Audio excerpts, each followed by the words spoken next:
Okay, well, I want to appreciate everybody for coming today, and for those who are viewing us online. This is our typical Sunday rally. Happens every Sunday from 4 to 6 p.m.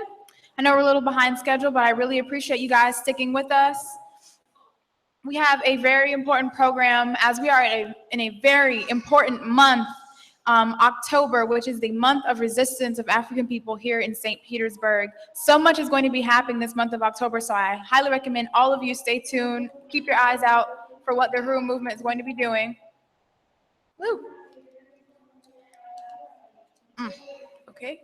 All right. But we're going to be talking about the history of the Uhuru Movement a little bit, just for anybody who has any questions, or, they don't know what the Uhuru Movement is. They've lived in this city their entire lives, and they've never visited the Uhuru House.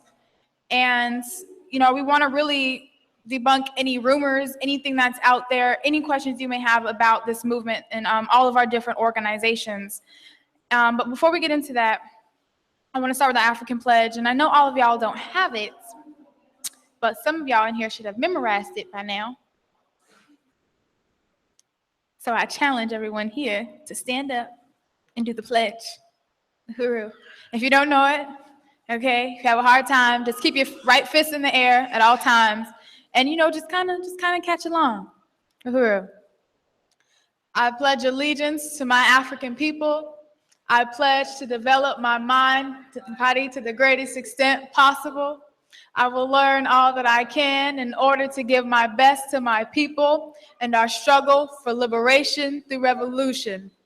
I will keep myself physically fit, building a strong body free from drugs and other substances which weaken me and make me less capable of defending myself, my family, and my African brothers and sisters.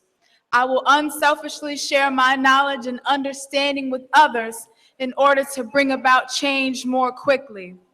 I will discipline myself to direct my energies thoughtfully and constructively rather than wasting time in idle hatred.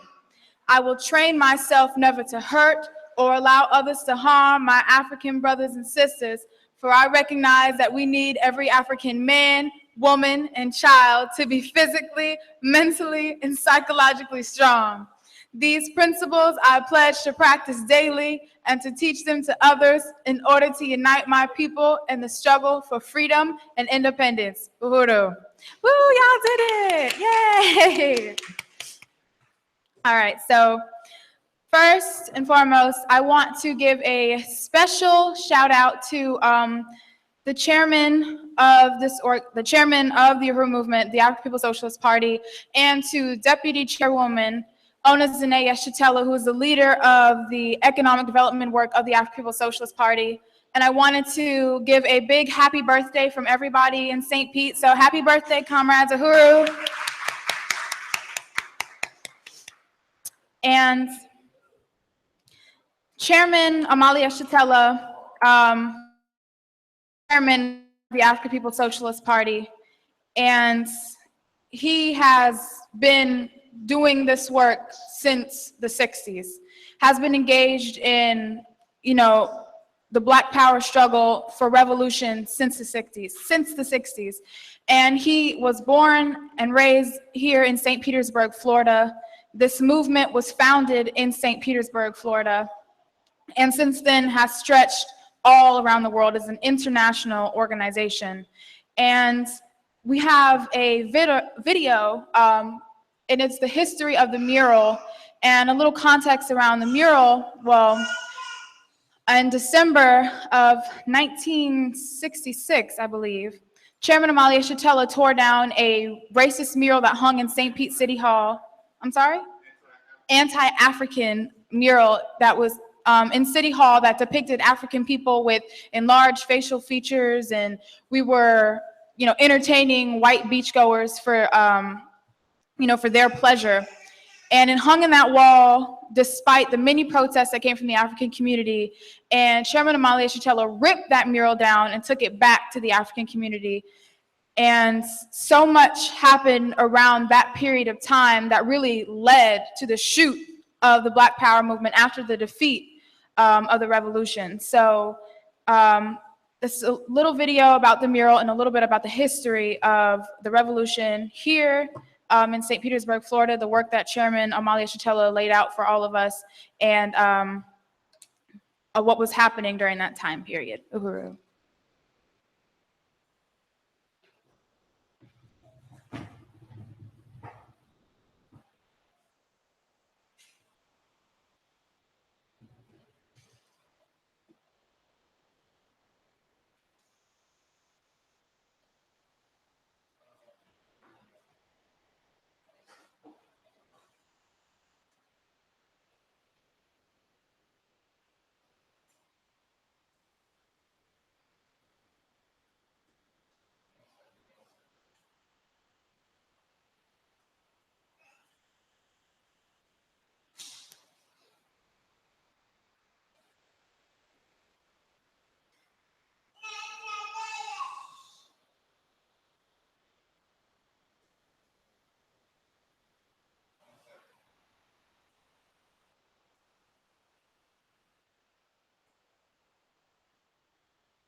The rise of Black Power, the Black Power movement in this country.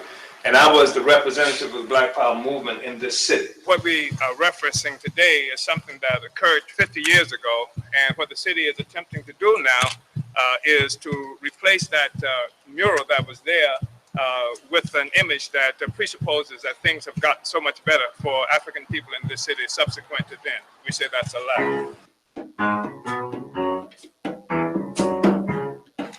This mural was really a racialized caricature of Black people that satisfied the viewpoint of a bigoted artist and all its appreciative viewers. So on December 29th, 1966, after much protest to the city government of St. Petersburg, I led a march to this city hall, where I entered and tore from the wall 4 by 8 foot mural that had graced this building since 1940. The city is offering a $10,000 bounty to an artist willing to lie by creating a replacement mural that, according to them, respects the events that caused the still vacant space where the mural once hung, while celebrating the advances in civil rights and inclusivity in the city today. They had said nothing to me. They said nothing to John Bryant, who was jailed with me. They said nothing to Joseph Wall, who was 17 years old when we took that picture down and spent 14 months in prison. They said nothing to Lemia Green, who is now passed away, or Crawford Jones, or Tommy Williams. They said nothing to us, but they were going to go about and they were going to have an artist do something that they would decide represented the events that led to the removal of the mural. They would seat the Black representatives from the Democratic parties and not seat the lynch mob white Democrats there. And based on this promise, Africans and others went into Mississippi. This was in 1964. We went into Mississippi and organized the Mississippi Freedom Democratic Mississippi Freedom Summer of 1964. Will the delegates please be seated? The state convention for the Freedom Democratic Party is now in session. And we went to Atlantic City. And of course, the great white liberal, Lyndon Baines Johnson, who was then the president, had Hubert Humphrey, who was another great white liberal, Democratic Party guy, along with Walter Mondale, great white liberal, Democratic Party guy, to talk to the SNCC and other organizers to accept 2 non-voting seats, saying that they were going to seat those white lynch mob Democrat there.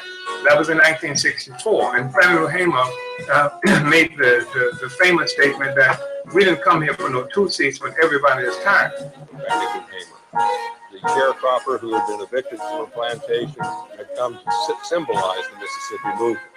Mr. Chairman, and to the Credentials Committee, it was the 31st of August in 1962 that 18 of us traveled 26 miles to the county courthouse in Indianola to try to register to become first-class citizens. We was met in Indianola by policemen.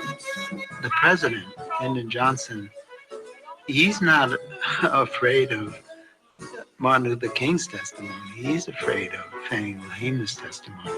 And so he decides that the country should not see her testify live. I began to scream, and one white man got up and began to beat me in the head and tell me to hush. You listen to Mrs. Hamer and you're absolutely convinced that there's absolutely no justification for seating this all-white delegation.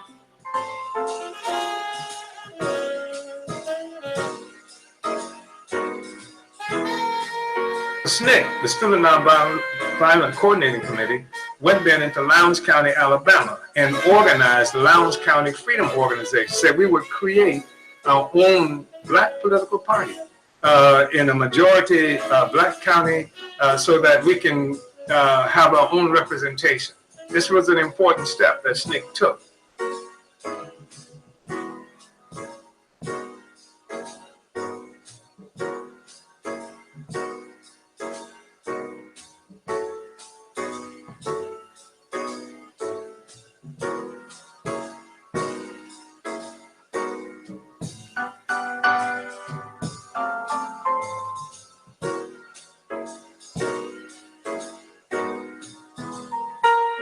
In 1965, for example, after the betrayal by white liberals in Atlantic City, New Jersey, who had promised Africans that if we should get together and come to the Atlantic City National Democratic Party Convention, they would seat the black representatives from the Democratic parties and not seat the lynch mob white Democrats.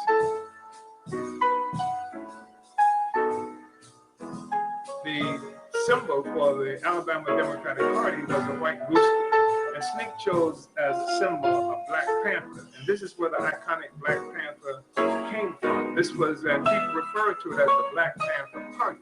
And this was the Student Nonviolent Coordinating Committee that had organized the Lowndes County Freedom Organization and had organized the Black Panther Party.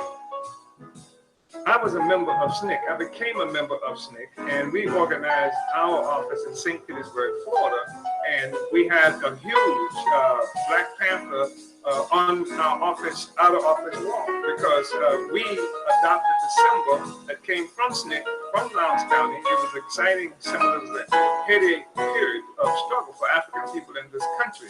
We were engaged with the city of St. Petersburg, Florida, in a serious struggle about just the rights of African people in St. Petersburg, Florida, and the fact that they had received or were going to receive something like a $50 million federal grant that they were going to use to beautify downtown white St. Petersburg. And we struggled against that and said that instead that money should go towards some kind of economic development for the African community. So we initiated some demonstrations. And when we called for the demonstration, announced that we were going to do the demonstration, some of the traditional black leaders got together and denounced it through the white media, saying that they were opposed to any kind of demonstration, and they came out against us. They held secret meetings. We marched on that city hall, and we marched, we had made the focus of our march this 8 by 4 foot racialized mural that was to show this caricature of African people, African men entertaining white people at a beach in this area. And when we were marching, an older African woman saw us marching, and she jumped in the demonstration, in the march with us, and we went to the city hall. And when she began to speak, the white policemen and the white reporters who were standing in front of the steps where she spoke began to laugh at her. We had not planned to take that mural down on that day, but when they began to laugh at the old woman, it incensed me, infuriated me, because to them, what they were viewing was something that was representative of the mural that they had hanging there on the wall in the city of St. Petersburg. And so I was angered, and I turned on my heel and charged into the city hall, and I was followed by Jody Wall, 17 years old. I found a corner on the mural, snatched the mural from the wall, and Jody and I marched out of the city hall with the mural. Now, that wasn't the end of it. And the point that I want to make is that there was history. There was an incredible struggle that was happening with our people at that time. Africans were being murdered and brutalized, just as they are today, except then we had a situation where the people who were killing us were much more honest and said they were doing it to us because we were black. SNCC was effectively the Black Panther Party. So SNCC and the Black Panther Party, the Black Panther was here in St. Petersburg, Florida, where we stormed the city hall. And then a little more than 4 months after, we saw another group of Panthers storm into a government building. This time it was the Sacramento State Legislature. And they, as I mentioned, they went there with guns. So you saw this escalation, and this was a part of the entire process that we're talking about. African people were engaged in serious struggle at that time, as we are today. But an outstanding thing at that moment was it was a struggle that was revolving more and more around the question of self-determination, direct action, and the demand that people have control of our own affairs. And when it came to that mural, we demanded control of our own image, and we demanded that the monies and resources that come from the black community, the African community in St. Petersburg, go toward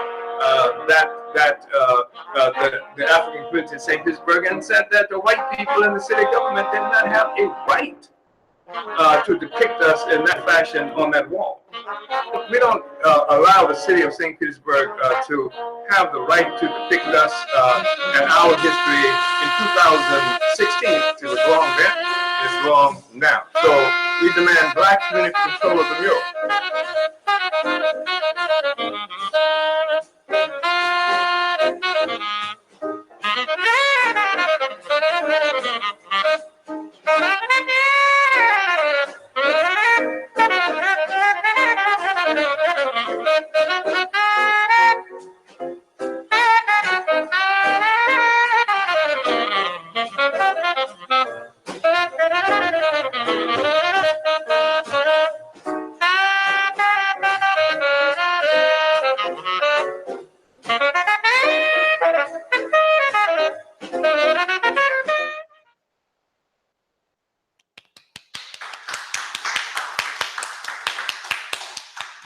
So that is our leader, Chairman Amalia Shatella, who has been engaged in this struggle, as you can see, for a very long time and has continued fighting. He built the African People's Socialist Party, and he's built all of its institutions, and is the face of the African Revolution. And so we have to continue his work, and just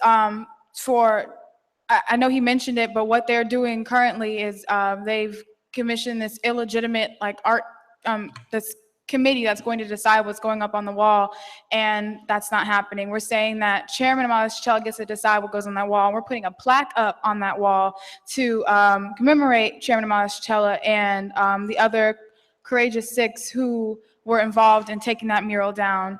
And so that's what's going on as far as the murals going, and also how you can get involved was shown up there. But I just wanted to show that, to show our chairman in action and being in action for that long period of time, still to this day around the world fighting. And a part of the history of our movement, a mass organization was formed from the party. It was consolidated in Chicago of 1991. But it had existed as the People's Democratic Uhuru Movement, fighting in Oakland and the housing conditions, and it erupted into the International People's Democratic Uhuru Movement because it had expanded, and it became the International People's Democratic Uhuru Movement in 1991. We just celebrated our 25th anniversary of InPDUM's existence, and it is our mass organization that pulls the poor and working class African people into political life, and a political life that we have been forced out of by colonialism, by the state. And it has fought for the democratic rights of the African community since its inception, and it's a completely strategic institution that I am so honored to be a member of and to be the membership coordinator for. And so this is a preview of 25 years of resistance of InPDUM, the mass organization that was built by the party for the African masses to participate in building for their own revolution. Uhuru.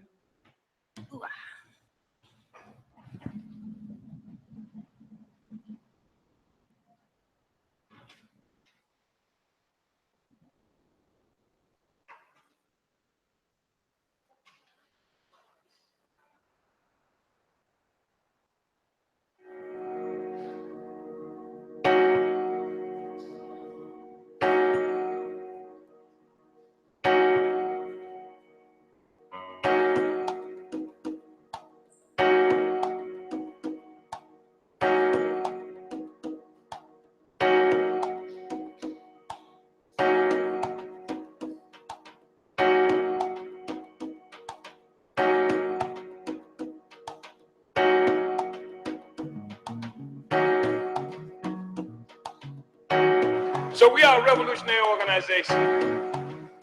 We believe that if one wants to know what it will take for us to become free, all we have to do is look at history and see what it took for us to become enslaved. If we find any place in our history that we voted ourselves into slavery, then I say, let's go and get together and vote ourselves the hell out of slavery. And if we can find any place in history where we sang our way into it, then let's sing our way out of it. But the reality, that is not the case, sisters and brothers. The reality is that we are going to have to cut, shoot, and bomb our way out of the circumstances that we find ourselves confronted with.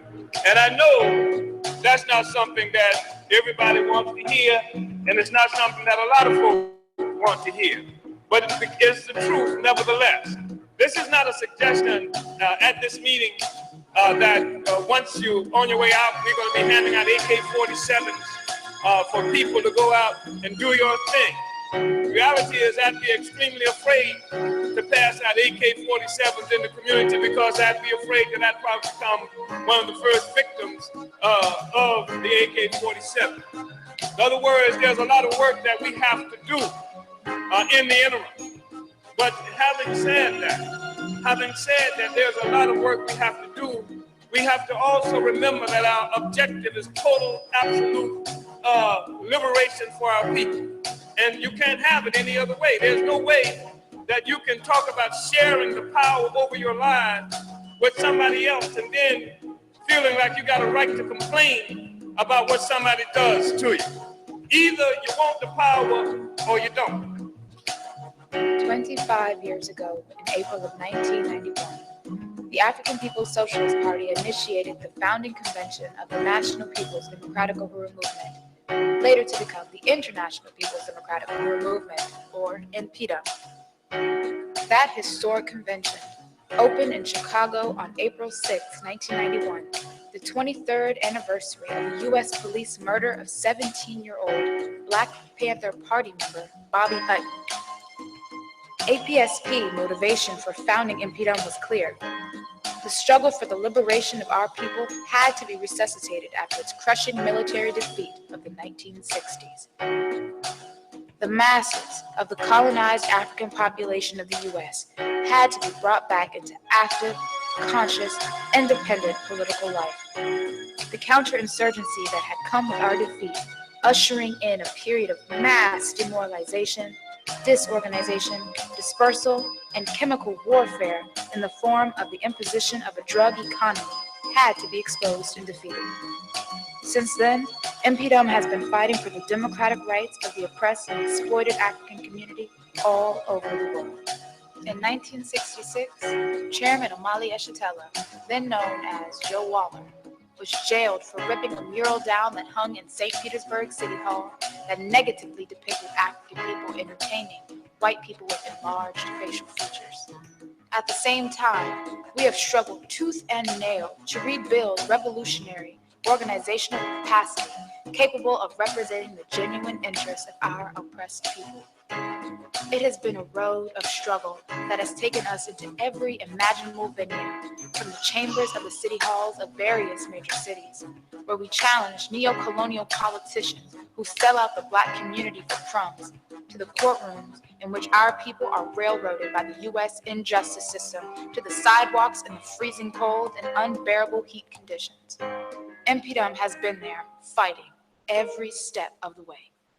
We have made it impossible for imperialism to know peace within its own system.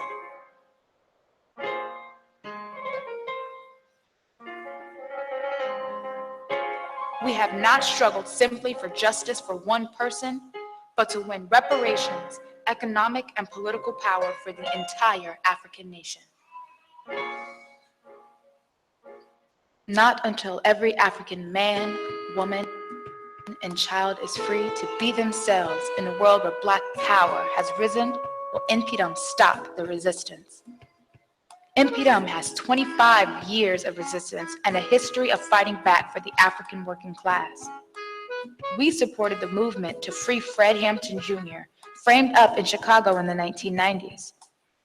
In 1996, InPDUM represented organizational leadership for the African working class when young Africans from the south side of St. Petersburg rose up in resistance against the point-blank police murder of 18-year-old Tyrone Lewis during a traffic stop. 3 weeks later, following the grand jury's exoneration of the police, the community again rose up to defend the Uhuru House from a military attack.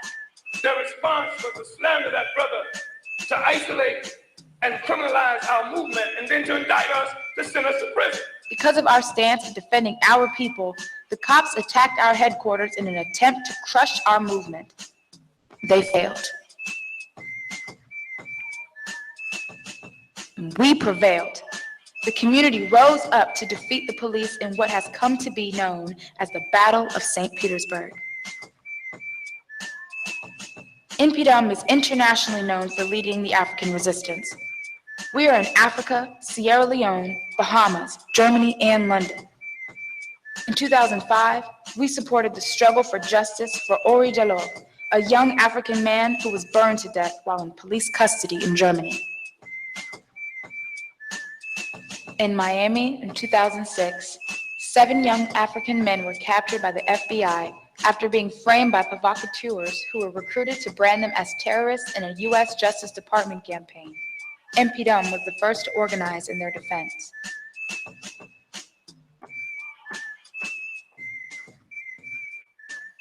From 2007 to 2009, in Oakland, we stood courageously in defense of Oscar Grant, Andrew Maupin, Leslie Xavier Allen, Casper Banjo, Jose Luis Buenrostro Gonzalez, Mac Jody Woodfox, and Anita Gay, all murdered by police violence. In 2008, it was InPDUM who led a protest against the U.S. presidential candidate, Barack Obama, during a town hall meeting he held at Gibbs High School in St. Petersburg. In that action, InPDUM raised up the question heard around the world: what about the Black community, Obama?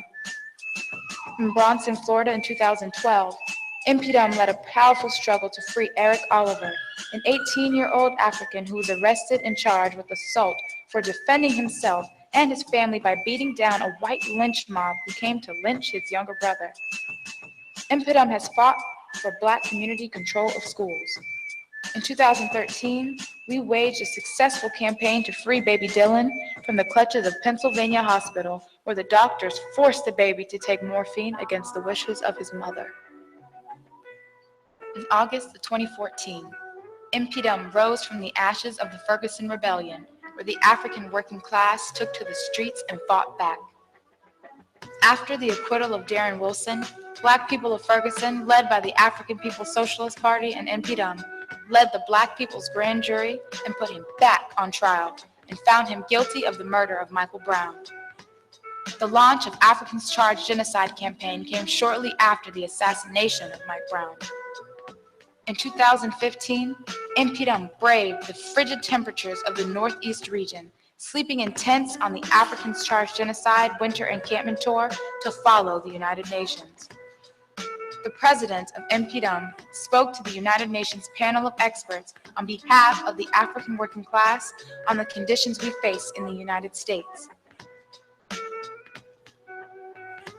InPDUM is currently leading the Black Community Control of the Police campaign, where we are demanding the right to hire, fire, and discipline the police in our communities. The war being waged on the Flint, Michigan residents once again sent InPDUM to the front line with the message of Africans Charged Genocide campaign to let our people know that this was genocide. On March 31st, 2016, in St. Petersburg, Florida, the Pinellas County Sheriff's Department drowned 3 teenaged African girls, Dominique Battle, Lanaya Miller, and Deshanti Butler, by chasing them and ramming the back of their car into a pond. Since then, we have fought fiercely alongside Dominique Battle's mother, Kunde Imwambita, to get justice in the form of Black community control of the police, reparations to the families, and the immediate resignation of Sheriff Killer Bob Gaultieri and the other guilty sheriff's deputies with the 3 Drowned Black Girls campaign. What has been laid out is not a script taken from the movies, but a horror that African people face daily. And at the core is colonialism. The reality is, there has never been a time since we have been in this country where we have known freedom and democracy. That in fact, we came here as part of a process that took our freedom and democracy away from us. The 60s was a dress rehearsal. Now the curtains are rising on the African Revolution and the people are ready to sing victory. Whether it comes from revolutionaries fighting against U.S. imperialism or the colonization of African and oppressed people around the world and within the U.S., InPDUM must continue to bring the people into mass, organized resistance. This is an incredibly significant historical moment that we must move to capture and define. Uhuru, my name is Cleopatra and I'm the Secretary for the International People's Democratic Uhuru Movement Membership Subcommittee, and I want you to join InPDUM. Hey guys, so right now we're making membership kits. So come over and see how it's done. Right here we have the InPDUM Constitution. We have the African Pledge, we cite it every day. We have some InPDUM campaigns like African Charged Genocide propaganda, Black Power 96 merchandise, and we can't forget our membership cards. Ooh. So come on and join InPDUM and get into this work. Uhuru. The future of our people requires it. When do you want your freedom, young man? I want freedom now. You can wait till next week, though, can't you? No. What is freedom? Freedom is Black power. The future of the world depends on it. Forward to the revolutionary national democratic victory. Build the international people's democratic Uhuru movement. Uhuru! Uhuru, my name is Kalambai. and I am the president of the International People Democratic Uhuru Movement, and I need you to join. Uhuru, I'm Adisa de Cuba. I'm the Economic Development Coordinator for InPDUM, and it is very important as a member or becoming a member for you to become a sustainer. Why become a sustainer?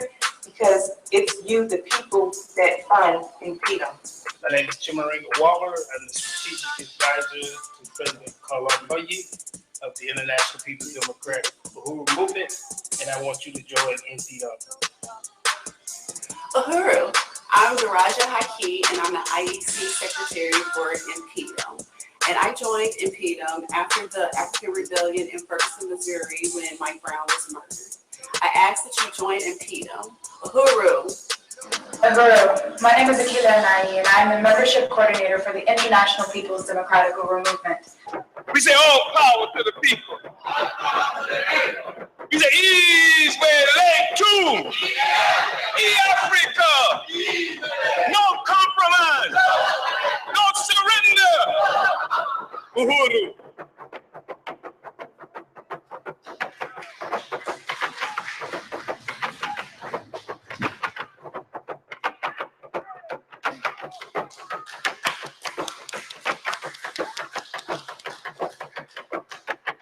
So as you can see, we have been engaged in the struggle for a very, very long time, but our work isn't finished yet. And in the video, it talked about the Battle of St. Petersburg, and I want to talk about that because we are in the month where we are coming upon the 20th anniversary of the murder of Tyron Lewis here in St. Pete, as well as the Battle of St. Petersburg, or the African Rebellion that happened in the city.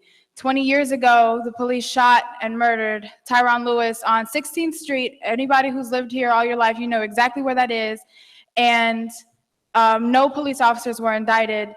And the city rose up and fought for Tyron Lewis. And even after they sent the police to attack the Uhuru House and destroy this movement, we saw the city rise up and defend not only the building, but the Uhuru movement in general. They pushed back 300 armed police officers who weren't even necessarily from the city, but came really from around the county. And they shot down a helicopter, were putting out fires. Uhuru. And all that happened 20 years ago, but we see every single day African people everywhere resisting colonial domination, resisting their oppression. And with the 20th anniversary, we have so much we're going to be doing in this month of October that we will be talking about just in a little bit. The Battle of St. Petersburg is really significant for me because I was actually born 2 days before they murdered Tyron Lewis, and I was in the hospital when my dad was out, fighting in these streets alongside the people. So it's almost like destiny, I think, that I ended up here and that he ended up here. And so I want to show just a small clip. We have the Battle of St. Petersburg, the actual film itself, and it's available on YouTube. You can go to Burning Spear Media, and it should be there. And but this is just a small clip, not the whole thing, just a little taste of what happened that night. Uhuru.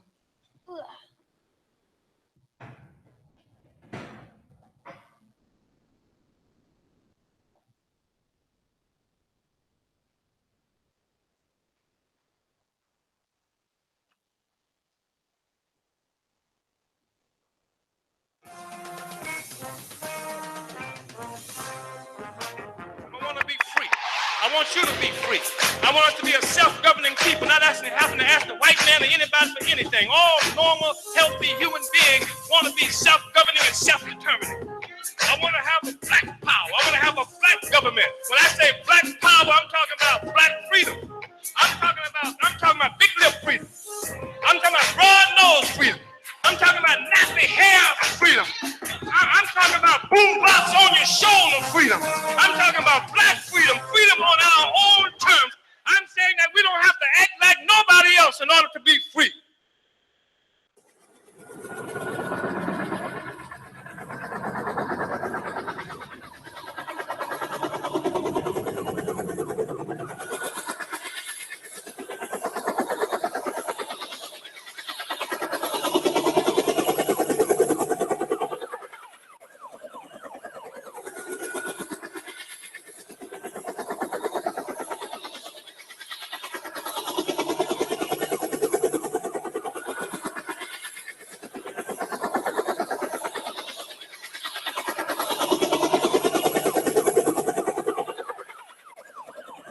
people rose up and met us with a fierce resistance. You understand?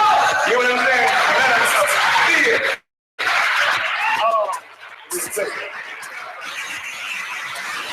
It was a serious resistance. You understand?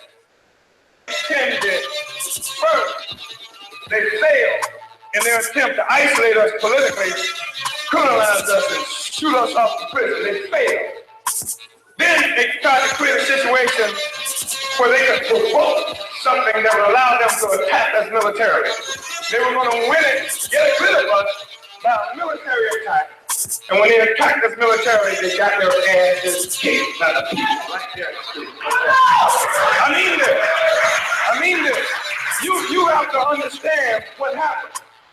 It was serious. The people brought down a police helicopter with gunfire, brought it down, forced it down with gunshot. They wounded one cop, shot one cop.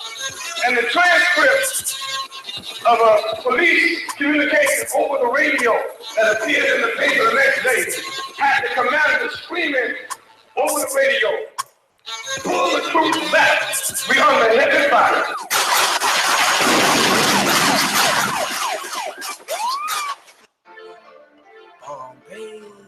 727 Miss P Productions. CeeLo, ASI, Smell, ASI. When we say East Willing to Africa, we are indeed saying Tanzania, Africa is our land. So that was just a brief video of everything that happened that night and the work that continued during that whole year. That gets more, the whole movie actually gets more into, you know, what happened in November when the building was attacked, and that they used all the tear gas that they had in the city, and you know, it just goes more in depth, but that was just a small taste of what happened and what we are getting ready to celebrate, because we celebrate the resistance of African people. And in that moment, we get out in the streets and we organize so that the people can understand, you know, what exactly it is that they're resisting, who their enemy is, and why they feel this way, and why these things happen in our community. Because Tyron Lewis, you know, isn't just some, you know, phenomenon, and neither are all the murders that we've seen happen until now. And the battle does continue. I mean, we've seen in this year alone, Africans being killed here in this city with Dominique Lanaya and Ashanti, and Alton Witchard, who was murdered this year by the Pinellas County Sheriff's Department. So we still have a lot of work to do, but really wanted to lay out, you know, the work that we've been involved in. And still that's not even enough, because we have been doing work for the existence of the African People's Socialist Party is 40 plus years now, and has created so many different institutions with InPDUM and the African National Women's Organization, with the African People's Education and Defense Fund, the African People's Empowerment Project. There's so much that, you know, the Uhuru Movement has created to answer the questions of everything that, well, colonialism has done to us, to answer the questions of healthcare, to answer the questions of, you know, no food in our community, and all these different things that the Uhuru Movement has been involved in to forward the revolution. And so I want to first express my appreciation for everyone being here, all the people who are already members and engaged in this struggle, but to call on those who aren't members that they need to join today to be involved in this revolutionary struggle, to be involved in just pushing this work forward, because we still have so much to do. So if you aren't a member of InPDUM already, then you need to go to InPDUM.org to join. If you're online, if you're watching us like you guys do every Sunday, you need to go online and visit InPDUM.org and pick your sustainer membership or pay a one-time membership, get your membership card, and immediately get put into this work, because you see how critical it is. You've seen how long we've been doing it and how much more we have to do. And for those who are in this building today who want to join, we can sign you up right over at the InPDUM table. We'll be glad to get you out there with your InPDUM membership card and ready to get into this work. And Comrade Liu, can you grab the basket, please? And also, all the work that we do is funded by the African poor and working class. And that speaks volumes because a lot of these other organizations that you're going to find are funded by white corporations like Black Lives Matter, who's funded by the Ford Foundation. And if you know anything about how the political and and the economic are one, who you're funded by really says, what's your political trajectory and whose interests are you really working in? And when you're funded by the ruling class, then your interests are always going to be of the ruling class. But the poor and working class fund our organization because we do the work of the poor and working class. And the poor and working class are us. This organization is composed of the poor and working class. We're out here doing the work, and we need the support of the community to continue to do the work that we've been able to do thus far. So for all those in here today, we have a goal to raise $100 tonight. So Comrade Lee is going to pass around the basket. For those who are online, you're not excluded. You can also go to InPDUM.org, click donate, and tell us what you're donating to. Is it the Sunday rally? Let us know that. And your contribution will go towards our overall goal tonight. So we have a goal to raise $100, and Comrade Lee is going to go around and pass the basket. And now I want to open it up for any discussion and questions before we continue. I know a lot. There's so much more that can be expounded on, so many things that, the Uhuru Movement and we have been engaged in. And now is the time to really answer or ask any questions that you may have about this organization. You want to know about the institutions we built to, meet the needs of the poor and working class? Let's talk about them. You got any rumors out there you want us to debunk? Let's talk about them. Any questions from our audience or online?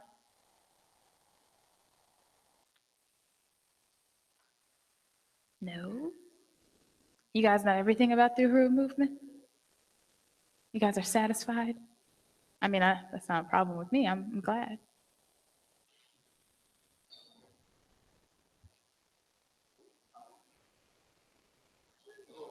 No?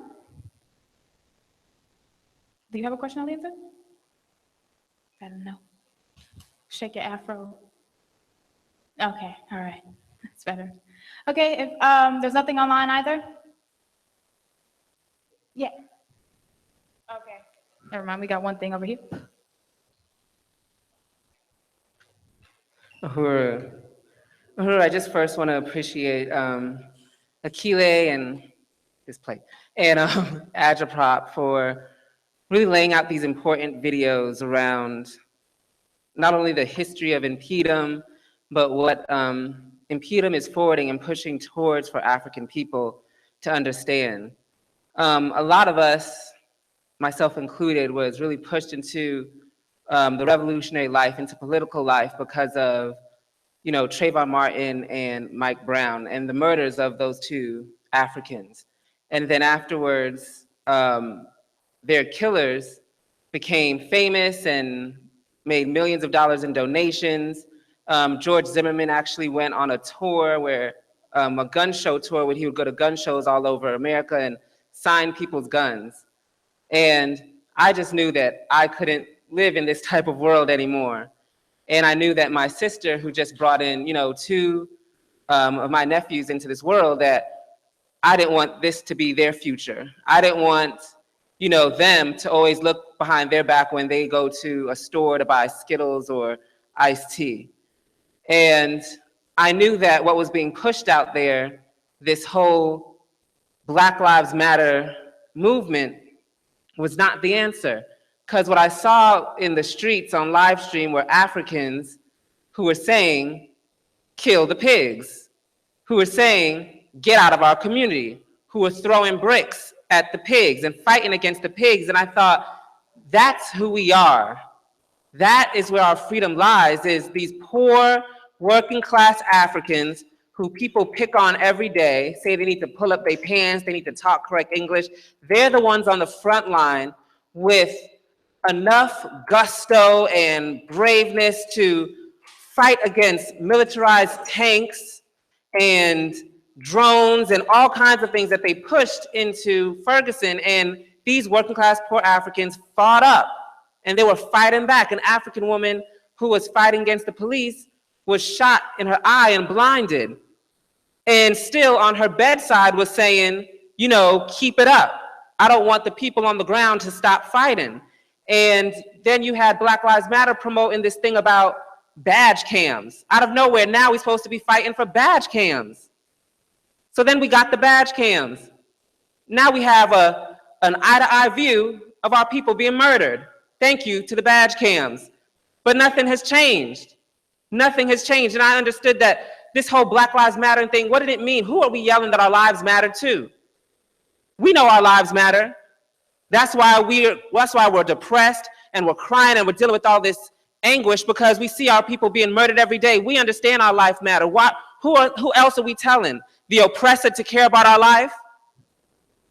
Our lives to the oppressor since the beginning has been nothing but for capitalist gain. The same way when they took us from Africa for capitalist gain, the same way they push us into these prisons for capitalist gain, and that's it. And that's all it will ever be.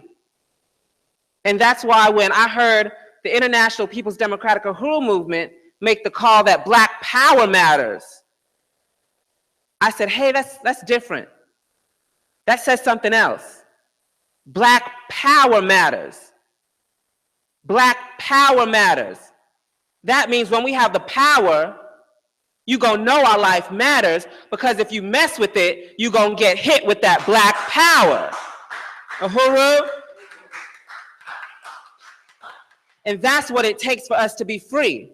I knew that these 3 African people in New York City in their high-rises who came up with this hashtag didn't have the best interests of African people while they were doing tours, going to these universities, speaking to these white universities, making deals with George Soros and the Ford Foundation and Kellogg's Foundation, didn't have our best interests at heart. I had to see people who are called the leaders of our movement in 5-star hotels. Exactly. You know, videotaping themselves talking about we're doing the work. We're doing the work while they're in a resort. While they're in a resort. We're doing the work here in Brazil. While the masses of the people in Brazil are starving. African people in Brazil are starving.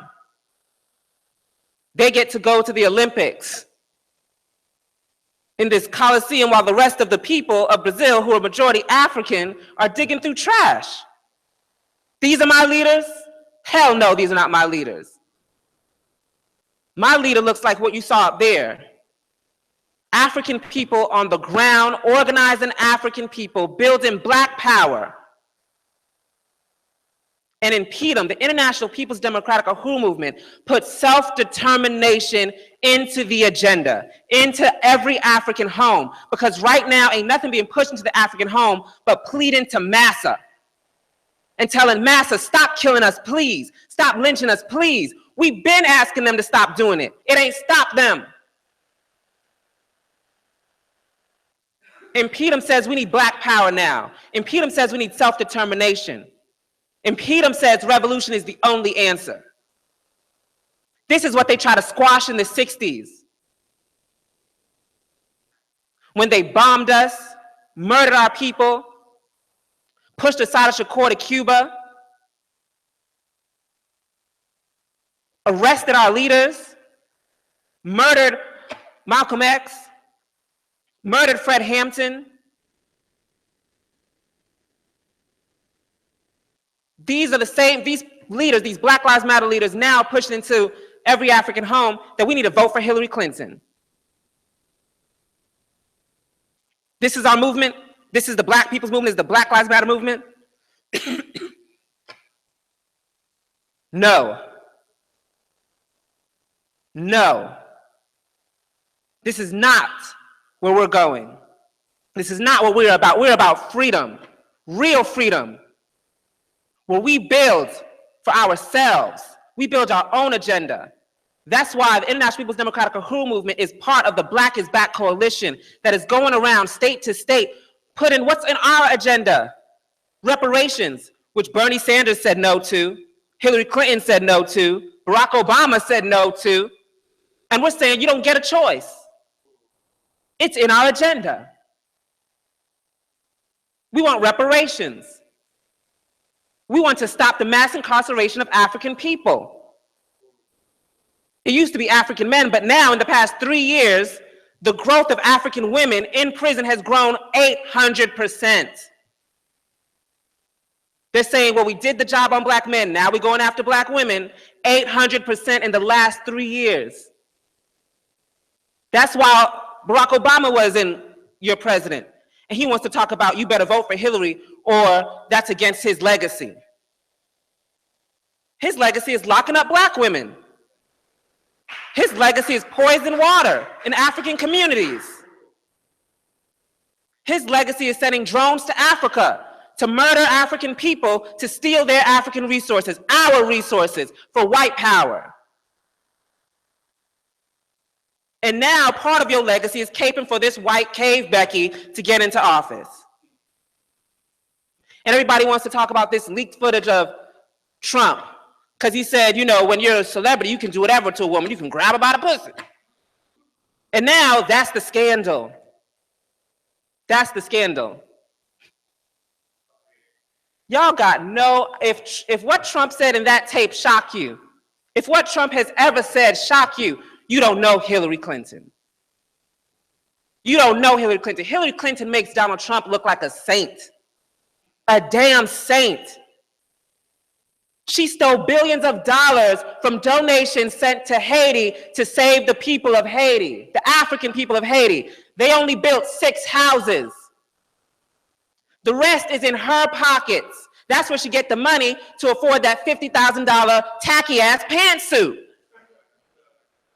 from African people. They put a puppet government in Haiti. You can't become prime minister or leader of nothing in Haiti without Hillary Clinton and Bill Clinton approving it. While Bill Clinton was working in foreign affairs in the UN, Hillary Clinton was working as Secretary of State. And they were doing a family affair of robbing Haiti. You talking about a man saying he wanna be with this woman and be with that woman? That's what men talk about. I ain't never been in a barbershop where a man ain't talking about how fine this woman is and that woman is. That's what you scared of. They're making us scared of Trump instead of Hillary, where both of them as crooked as can be, but one actually has blood on her hands. And it's African blood.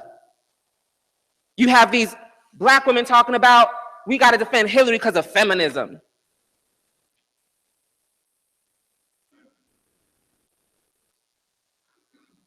Feminism.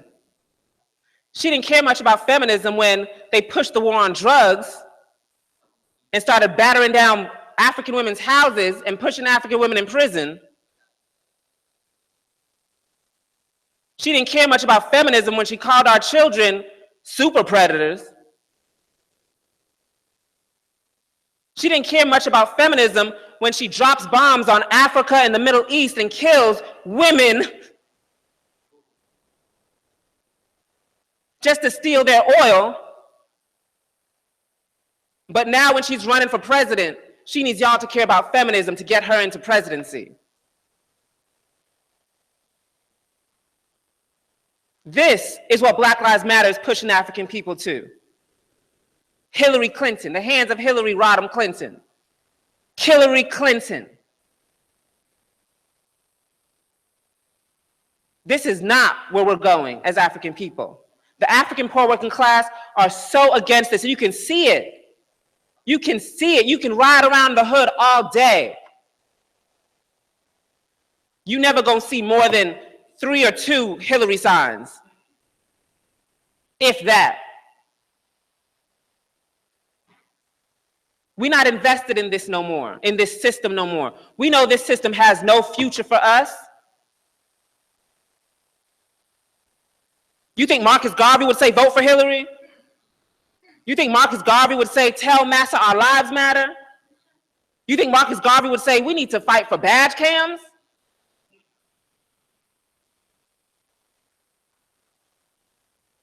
You think Marcus Garvey would say to trust Obama, a man that put a $2 million head bounty, dead or alive, on Assata Shakur? So no, Black Lives Matter does not represent me. It does not represent the African and poor working class. It does not represent African liberation. It does not represent African revolutionaries who fought and died just so I can be here on this mic speaking this shit. The International People's Democratic Uhuru Movement represents that. They put out the fight for Black community control of the police, which means it matches the same exact demand that those poor working class Africans were putting up when they were throwing the bricks at the police. Get the hell out. Get the hell out. This is our community. We'll police it. We'll govern it the way we want to. People get scared about, oh, we need the police. Oh, we need the police. When have we known the police not to be oppressors? When have we known the police not to be mass murderers of African people? This policeman who was found guilty for murdering 13 African women disappeared after a week in prison. You don't hear that on the news. Black Lives Matter ain't trying to chase after his ass, but they sure is chasing after Nate Parker because of what he did to that white woman 12 years ago. And quiet as it's kept, I don't care. Quiet as it's kept. If you're a white woman in America and you take a Black man to an all-white jury and accuse him of rape, and you can't get that through, you got to take that up with your white system, not me. And even if he was guilty, I'm glad he got away with it. Because how many thousands of African men are in prison right now, rotting there for a rape they didn't do? So good, one got away. One got away. Quiet as it's kept. She sued the school later and got $1.7 million, and then 10 years later, see, I can go on. 10 years later, she killed herself, and they say, oh, it's connected to this. Like white people don't kill themselves just for missing a cell phone bill. Anyways, let me get back to the agenda.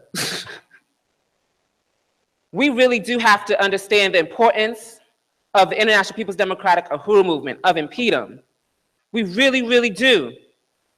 Because with this, we can bring to the masses revolution. The masses of African people, revolution, not reform, not hoping this system's gonna work for us one day, not knocking on masses' door, telling massa our lives matter, not having faith into training, sensitivity training of police officers. This puts the hopes and investments of African people onto African people. And understand that if you want an answer to this, as far as you have to look is in the mirror. Self-determination. We got this. We can do this. We did it in Haiti. That's why they're so mad at Haiti. That's why they keep Haiti impoverished, because Haiti beat their ass. And we can do it again on a larger scale.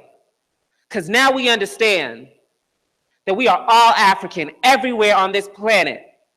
Where African people exist, we are one. And that's why we say touch one, touch one.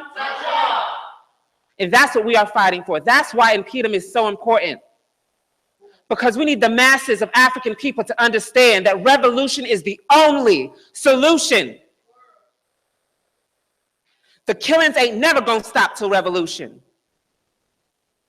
Black on black crime, what we know as horizontal violence, ain't never gonna stop till we have revolution. Drug addiction in our community ain't never gonna stop until we have revolution. Mass incarceration ain't gonna stop till we have revolution. And that's what we have to keep the minds on every African out there who wants to get on the right side of the question on this. Because black lives won't matter. I said black lives won't matter. Uhuru.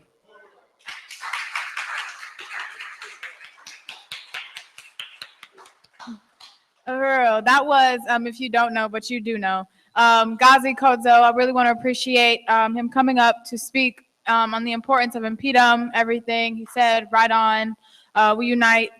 Anybody want to go after that? No? Nothing? Okay. Oh, he took my agenda. Yay. All right. So, thank you. We're at discussion and questions. Thank you, dear. Thank you. Okay. Oh, okay. So, all right. So I want to talk about the October Uprising events, and we titled this month October Uprising for the significance of the rebellions of St. Pete by African people, and the Justice for the Three Drowned Black Girls campaign committee, which I am the chair of, is going to be leading up the entire month of October, doing outreach here and internationally to push the narrative, our narrative of the case of the three drowned Black girls that we talked about earlier, who Lanaya Miller, Ashanti Butler, and Dominique Battle, who were murdered by the Pinellas County Sheriff's Department on March 31st of this year. So we're going to be doing mass outreach here around the world. We've titled it October Uprising. And short weeks, on October 23rd and 24th, we're going to have a jam-packed weekend where on the 23rd, we're going to be having a community demonstration. We're going to be around this community. So if you're not here, you're going to see us in the streets. And we're going to come back here for a Sunday rally. And then that following Monday, which was the 20th anniversary of the murder of Tyron Lewis, we'll be having a vigil for Tyron Lewis and also a street naming ceremony. We'll be naming 16th Street Tyron Lewis Street. So I highly encourage everybody to come out on both of those days. The first day we're going to be here. We're going to be marching at 2 p.m. and the second day we're going to be meeting here, and we'll start at 7 p.m. That's the start of the vigil. So I highly encourage everybody to come. These are going to be some extremely great events, and also reaching out to everybody to join in this outreach. And I'm going to bring our outreach coordinator for the Justice for the Three Drowned Black Girls campaign up here to tell you guys how you guys can get involved in this process. Uhuru.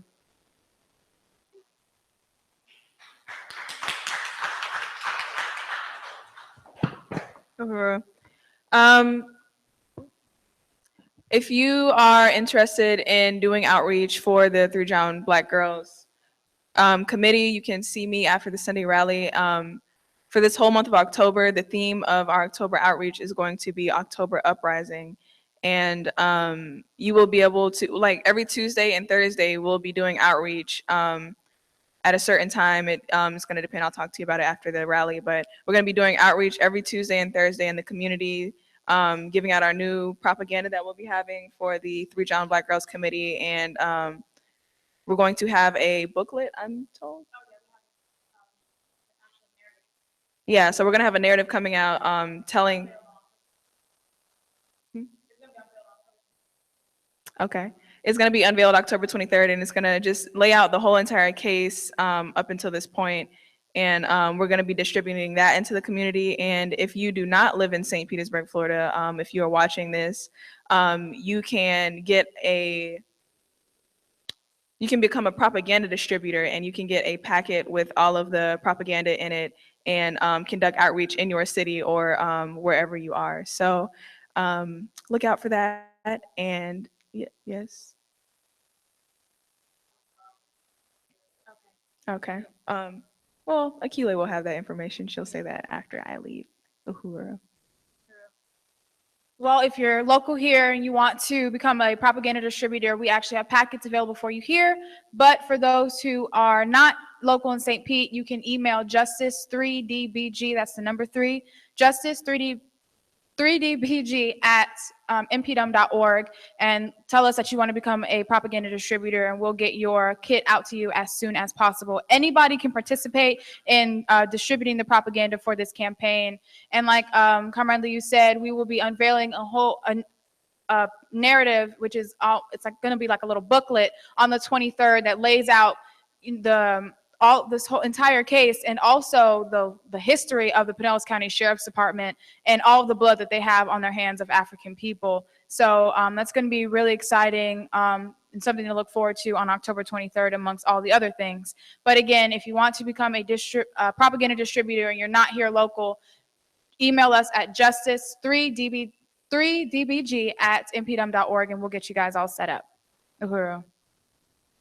And all right, so we're gonna go ahead and go into announcements. And first up, Shingo Uhuru.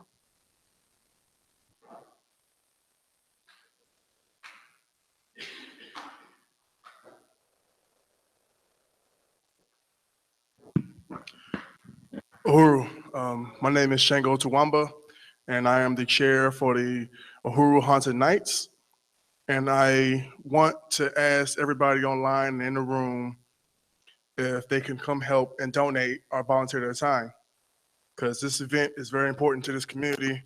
It's the only event that's really in the South Side for the people, because most of the events are like way out, and most people around this area don't have cars, so they have to walk. So this is an event, like people need this event because we don't want our kids out there in the street at night, and we want them in a safe place where they can get candy, have a good time, and have fun. But we need donations, mostly candy, and we have a donation box here right now. If you can't give the donations today, you can give Monday or throughout the week in the reception area for the Aquaba Hall. Everybody online, if you want to donate, you can donate at apedf.org. Hit the donate button and then comment Uhuru Haunted Night or Halloween event. Uhuru.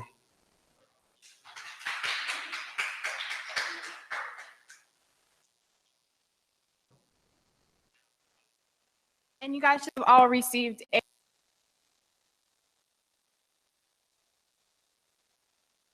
I'm super excited for the theme, and just it's our own event. It's something that, you know, the community puts on, and something that, you know, we don't see anything else happening for the African community.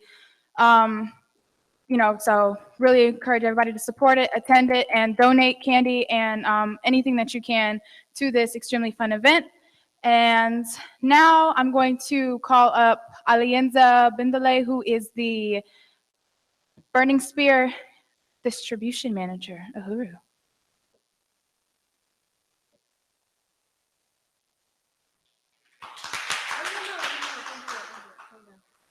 Clap for the spear, don't clap for me. Uhuru. Excuse me. I just wanted to let everybody know that the October issue of the Burning Spear newspaper is here, and it is available for sale. Yeah. If you would like to purchase a Burning Spear, you can see me. I'll be back there by the camera. Or for people online, you can purchase your spears at burningspearmarketplace.com. And it's $25 for a year subscription, and it's $15 to become a distributor. You can get 25 spears for $15. So yeah, that's it. Or oh, please also just order your spears, everybody in here. All right, bye.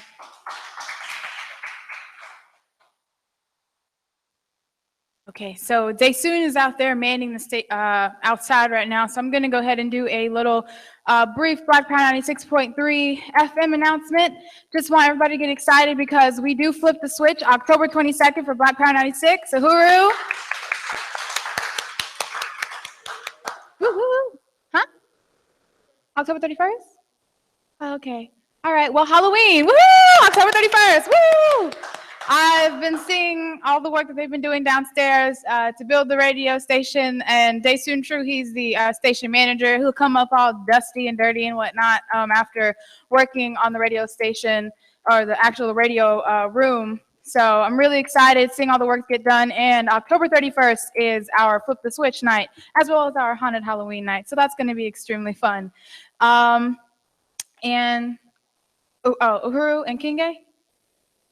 Uhuru. All right.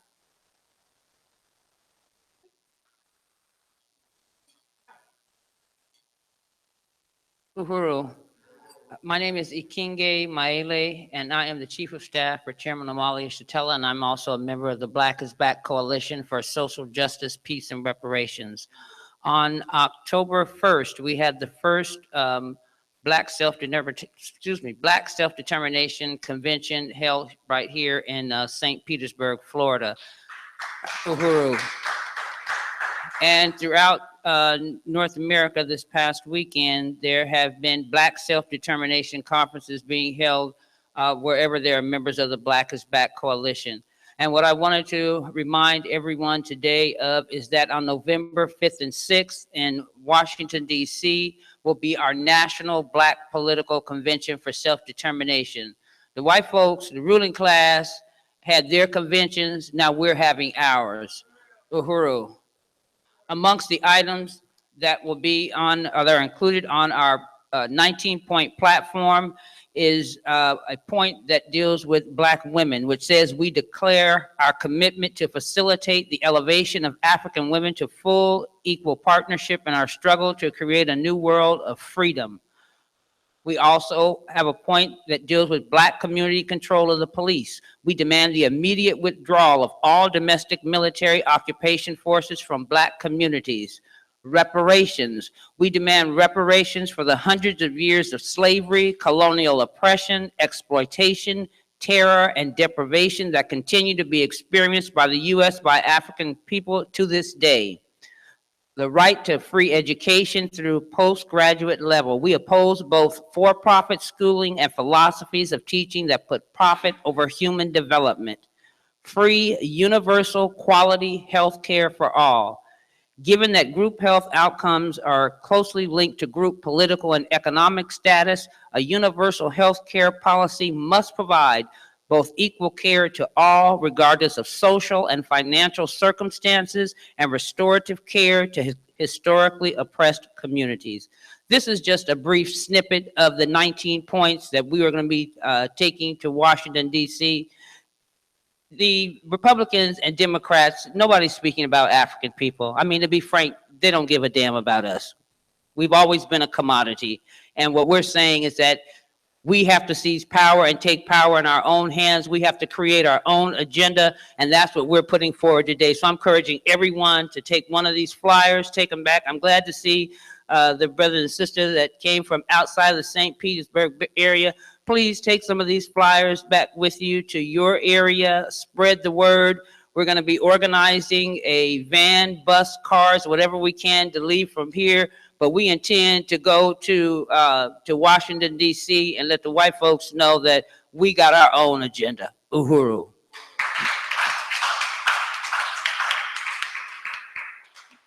Uhuru. I also wanted to announce for October 21st and 22nd, there will be a Uzi Halloween costume street sale. We're going to be right here at the front, and Uzi is Swahili for, a threat of freedom. Thank you. UZI, and it is one of the various economic development programs of the International People's Democratic Uhuru Movement. So our president of InPDUM is going to be down here from Ferguson, and we're going to Uhuru. I'm super excited. And it's our birthday weekend, and we're going to be out here selling Uzi custom Halloween costumes so that you guys can prepare yourself for the Uhuru Haunted Halloween House. So meet us out there from October 21st and 22nd, 2 days to get your revolutionary style Halloween costumes. So encourage everybody to come out there, and we'll have flyers for you guys shortly, so the whole community can know about this street sale. Everybody's invited. We'll have costumes for kids, teenagers, adults, all you. So make sure you guys come out and get some fly gear. They're affordable costumes too, because costumes are running high nowadays. Like, it's crazy, like $30, $40 for a costume. I'm gonna be that person for 1 day. So yeah, we have some affordable costumes for the community. Uhuru. Gazi?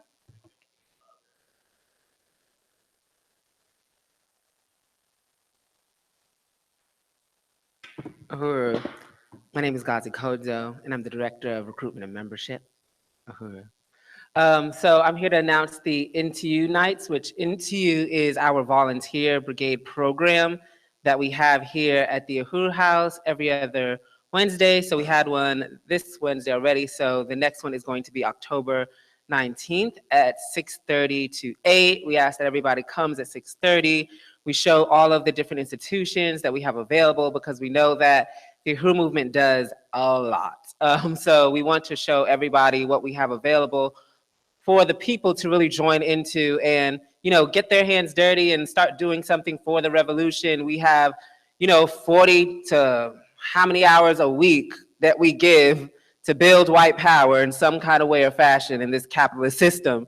You know, we're asking that the people come and donate their time, give their time towards the revolution, give their time towards building Black power. We have it in the form of Uhuru Foods and Pies, in Uhuru Tours, in the newspaper, in the radio station, in InPDUM, in the Solidarity Movement, and all the different movements that we have here. And this is a way to get some skills and tools that you can use, because as we know, a lot of Africans, the jobs that we have right now, it's not where our talents lie or where our real interest is. It's where we, you know, we're doing it to survive. We're doing it to pay the bills. So it's great to have a movement that has all these institutions where African people can really put their talents and their skills into and groom their talents and skills and, you know, grow it. We have Desun, who's out there, who is now over this radio station. He's always had a love of music, always had a love for production, all these kinds of things when it comes to music. And now this poor working class African has come here from Michigan and is putting his time and interest into Black Power 96, and it is growing. There's the radio station down the hall that we are building that he's gonna be over. Like, where does that happen at? That, you know, Black Power is actually being built with the little resources that we do raise, right? The resources, first of all, there's not that much resources. The resources has been told that, you know, it's enough to support a white middle class family, that the resources we get from donations and things like that. And look at all that we have done and created. We have our gym that's been up for a long time, the Tyron Lewis All People's Gym, Uhuru Community Gym. We have all these things.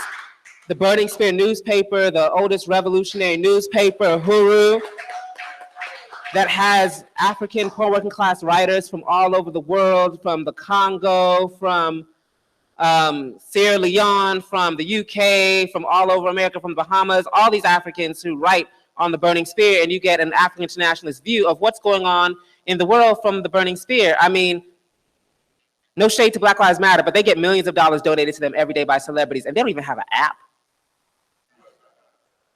Like, if that's not shady, if you don't think they're pocketing your money, I mean, Soros just donated, well, Ford just donated $100 million to them.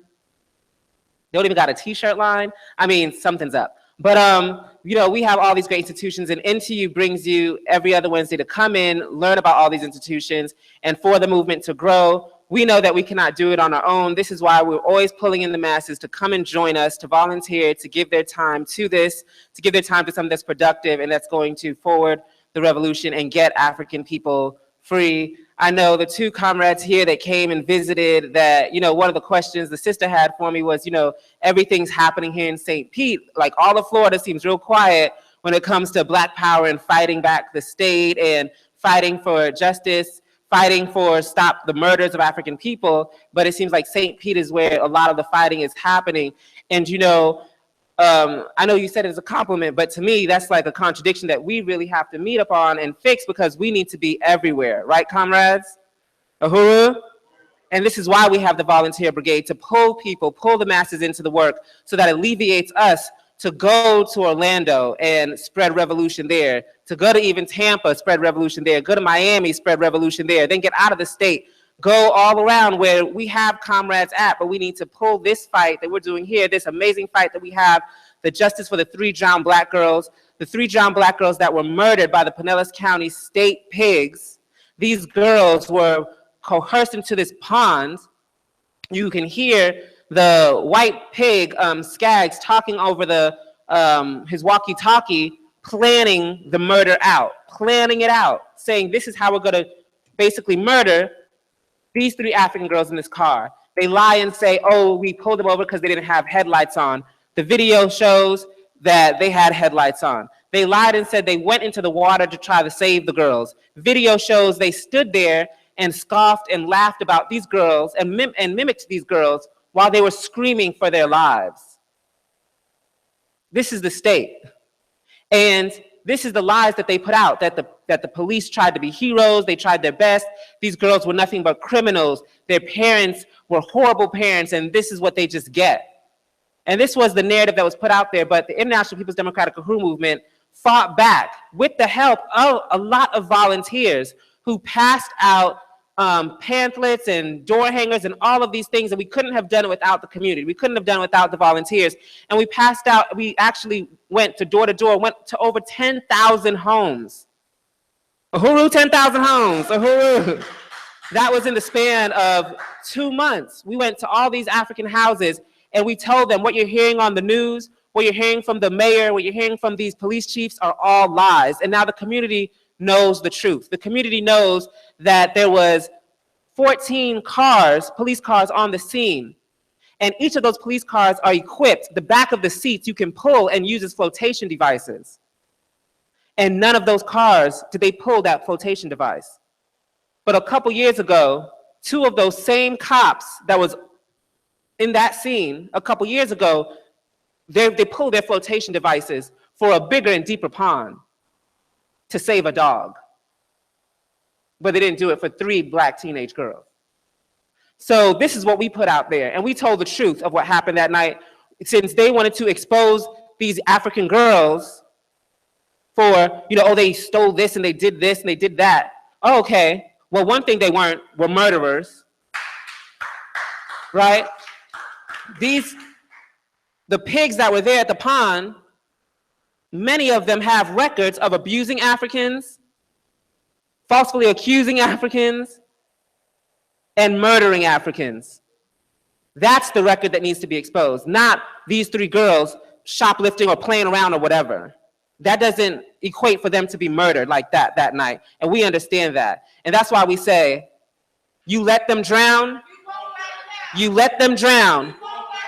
And we have fought this campaign with the assistance of volunteers, and we know the importance of volunteers and of building this revolution and getting more people organized into a revolutionary organization, talking to the people, telling the people what's going on, waking them up out of this matrix, getting into the real world of what's going on around them, who their real enemy is. And this volunteer program has grown immensely. We're always having packed seats in here. We have food at the back. We're talking to them about revolution. And as soon as we're done talking to them about revolution, we take them to the table, sign them up. They get a job, a task, a schedule, and they're on it. And this is what is going to forward the revolution, so that next time you come in here, sis, you're going to be like, wow, this movement's everywhere. And that's what I want to hear. So I really appreciate y'all for coming in today, for coming in last time, and really checking in on the movement and seeing what's going on. And it takes people like this who are interested in what's going on in the fight for revolution. And the sister already said she not with that Black Lives Matter crap. So I really want to salute you for that. And thank you for coming in. And I hope that you go around the tables and learn more about the institutions and see where y'all best fit in as well.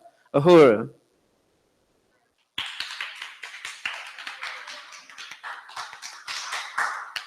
Uhuru. So we have near the end of our program. Before I close it out, I wanted to ask, was there anything else anybody had to say? Any other in-house announcements? No. Okay, all right. So I want to appreciate everybody who came out today. Appreciate everybody who, especially Ghazi, came up and giving these brilliant speeches, even though they were just, unannounced, but they were beautiful. And I want to appreciate Agitprop. I want to appreciate everybody who helps in putting on these events. Appreciate all the people coming out, all of our online viewers, and I will see you guys next Sunday. Uhuru.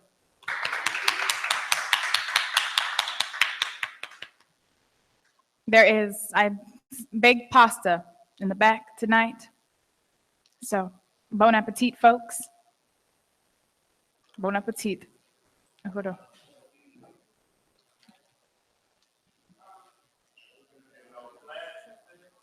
No flag today, no.